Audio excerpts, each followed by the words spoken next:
Само за една седмица България посрещна двама световни интелектуалци с български произход. След Цветан Тодоров днес в София пристигна и Юлия Кръстева. Тя от 50 години живее във Франция. Кръстева е уважаван семиотик, психоаналитик, философ и писател.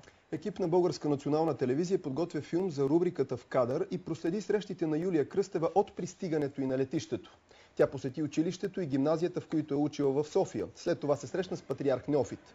Оказа се, че бащата на Кръстева е бил теолог и е помогнал някога на негово светейшество да получи стипендия, за да продължи образованието си. Големият учен идва у нас по покана на професор Миглена Николчина от Софийския университет, за да изнесе лекция на тема "Съвременните форми на бунта".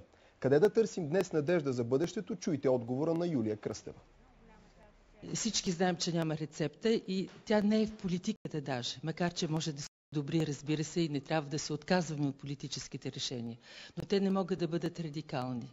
И ние го виждаме, че хората не вярват в политиката, те не вярват в нищо. Глобализацията ни показа, че има граници на политиката, но няма граници за просветата, няма граници за културата. Не забравяйте, че вие сте дали една азбука. България е страната на културата. Върви, народе възродени.